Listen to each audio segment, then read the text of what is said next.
We wrapped up our last recording, and no news broke. We wake up this morning, and boom, a bunch of WWE talent cuts that we're about to go over. So I do have some other little tidbits of news here and there that are kind of good newses, but we'll start with the talent cuts because we know that's what everybody wants to hear, right? So, Hairline, are you? Did you get to look? Do you have any of these spoiled? Are you learning a bunch of these names for the first time? Did you read any of these when you woke up? What are your thoughts? What are your notions? What did you hear about coming into this podcast? Yeah, I've seen some of the names here, but And are you shocked and devastated, or are you like, I understand this? I understand this. I understand a good portion of them. Yeah, I understand every name that is named that I'm about to name for you guys. Like, I have a list here.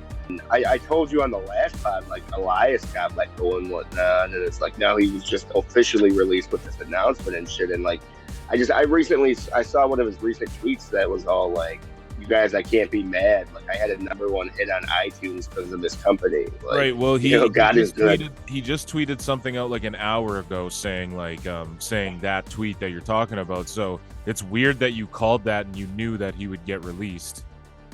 Yeah, I'm a Jedi. Yeah, that's weird because it wasn't official until today. So that's awfully weird. So let's go through this list of people. X-Files. Yeah, no shit. I really should have hit. Sorry, guys. This is the morning. But guys, we're gonna read this list here. None of these names. So on the last show, none of these names really come to a shock to me. Some of them are. Well, we'll dive into each of them. So the first name is Aaliyah. She's a fucking hottie, though, man. Jesus. Yeah, but isn't she a little up in age?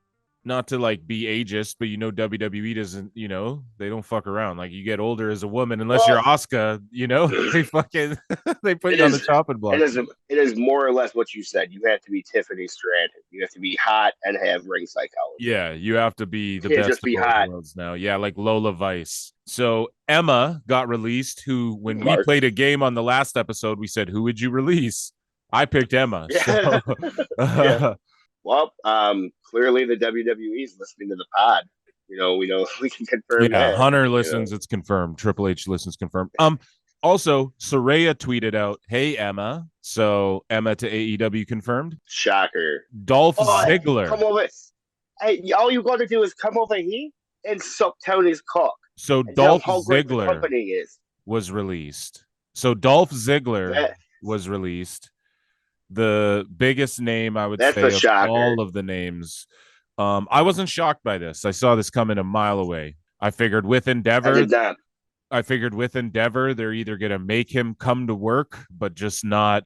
They'll still pay him the money, but they'll just make him actually come to TV and shit or do things for WWE, or they were going to let him go. I did know that was coming. I had the biggest feeling because he's getting paid, I think, somewhere like $1 million or 1.5 or somewhere in that range. I might be talking out of my ass, but someone can fact check that. He gets paid, I believe, like in the $1 million range, and he doesn't come to work. He only comes to work when they put someone over. You know what I mean? So shout out Dolph Ziggler. Swerve Strickland tweeted out Nemeth. Matt Cardona tagged Dolph Ziggler and just wrote Dolph Ziggler. That's the tweet. There's going to be a lot of money thrown at Dolph Ziggler. His brother works in AEW already. He likes doing the Hollywood thing, but WWE let him go do the Hollywood thing. And not a lot. I'm not dissing Dolph Ziggler at all. I love him. I'm a huge fan. And I thought he would be with WWE forever, truly. But Dolph, nothing in Hollywood's really popped off. Let's be honest. The time he's been away from WWE. So what has he really been in? He was in like a roast battle on Comedy Central or something. He's not even really a stand-up, or he is a stand-up, but he's not the best stand-up. Yeah, he does it. But like in the stand-up world, they don't consider him a stand-up. You know what I mean? He doesn't have the years in. You have like 10 years in a stand-up. So I don't know, man. Shout out Dolph Ziggler. I am willing to bet any amount of money we see Nick Nemeth in AEW. I'm willing to bet any amount of money that happens. So the next name we have is Shelton Benjamin. Now, again, I'm not shocked by that at all. He's older. He's probably on solid money, and they don't use him. So it's like either he becomes a coach in NXT, which I don't think he's ready to do. I think he still wants to be able to go and wrestle. Okay, Now I see Marks online, literally fantasy Mark booking. Oh, I can't wait. I want to see this Will Ospreay versus Benjamin and shit. Like, you guys, calm the fuck down. Get out of here with immediately. this. Yeah, dude. It's crazy. It's crazy you would attack anyone over fantasy, Mark. No, dude, to go, oh, I hope we get this. Osprey versus Benjamin. Like, come the fuck on. Yeah, like shit that doesn't make you sense. couldn't have more of a WWE 2K fantasy Mark universe mode ever Tony. than that. Did Like Tony that tweet is so yeah, dude. Like Shelton Benjamin. Okay, do you remember how Trent Seven came into AEW, did one match, and then just disappeared forever? He was friends with Kip Sabian, and then he's just not anymore. That's what Shelton Benjamin will do. He'll show up, do like one match, go away, wrestle somewhere. You know, I see Shelton Benjamin being like a coach in NXT or something very soon. Moving along. So Rick Boogs was released. Thank God.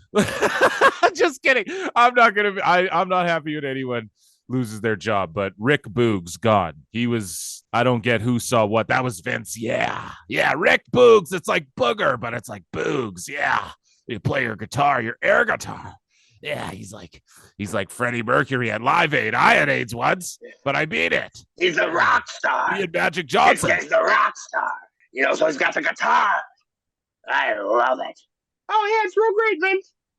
So, Tony, yeah. What are you doing? So Rick Boogs is gone. Speaking of rock stars, Elias is gone as well. He was very thankful. I mean, how could you not be? It was stale for him, and he is 100% a guy who could go to Japan and figure it out, especially doing that guitar shit. They would love that in Japan.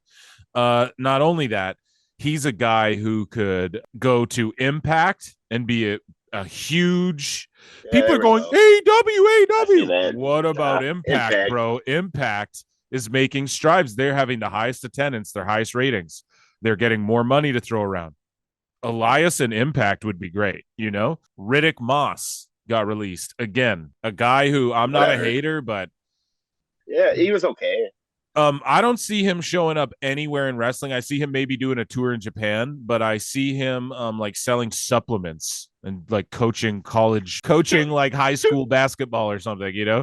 That's what I see Riddick Moss doing. He had a real nice body, man. Now, the biggest shocker of all of the cuts wasn't actually a cut, Hairline. So you probably, I'm not sure if you heard about this, but when the cuts, Warrior? No, when the cuts were officially announced, like when multiple of them were announced. Now, guys, as we're recording this, NXT is also, they have cuts coming. So I'll try and stay on the X and to make sure we see these. Formerly known as Twitter. But if we don't see them, we'll cover them on this show if they happen later. But if we don't see them, sorry guys, I'm just reading through X. I just want to make sure I don't miss any. But if we don't see the NXT cuts, we'll cover it on the next show. But later, as we're recording this show, they should happen. So there are more cuts coming for NXT wise. But again, a lot of those names I think will be people we're not incredibly familiar with. But that being said, the most shocking of these people who are no longer with WWE,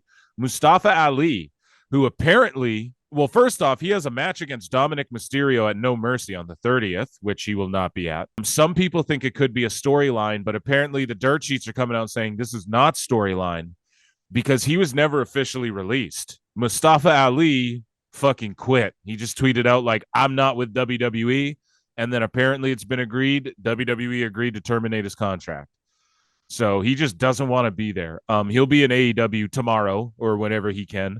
We know that for a fact. Yeah, your thoughts on Ali just saying, okay, I'm just not, I don't know. It seemed like basically what I gathered from what I read for about 5-10 minutes there was he was just like, it's on some shit like, okay, you guys are cutting people again. I'm just not coming to work then, you know, because I tried to get released. You didn't release me.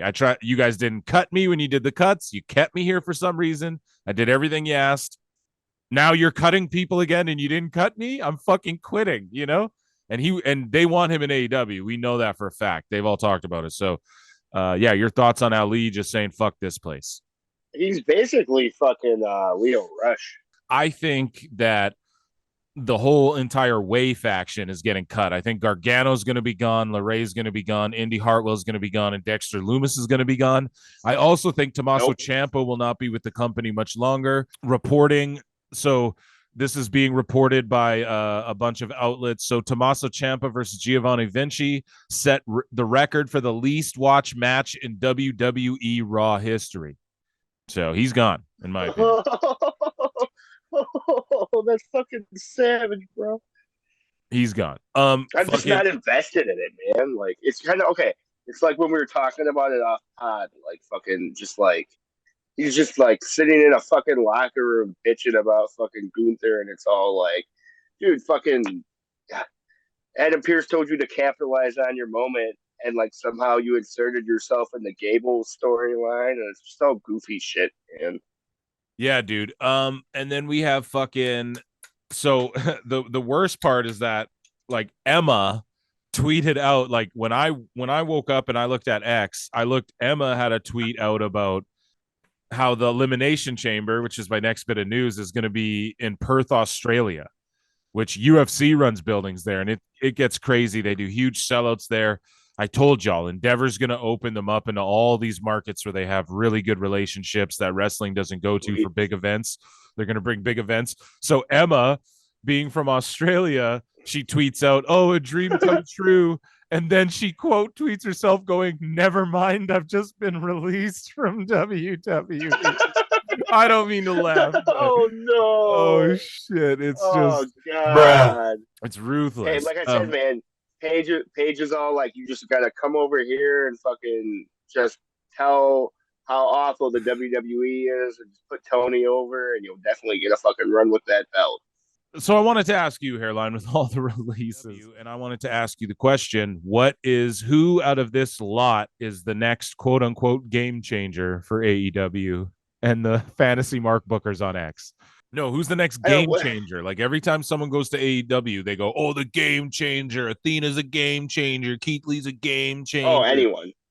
Yeah, anyone. Hold on. Who just got all like, oh, that Ali. So, yeah, so you got Mustafa Ali, Dolph Ziggler, Shelton Benjamin, Rick Boogs. Oh, sorry, we skipped over this name.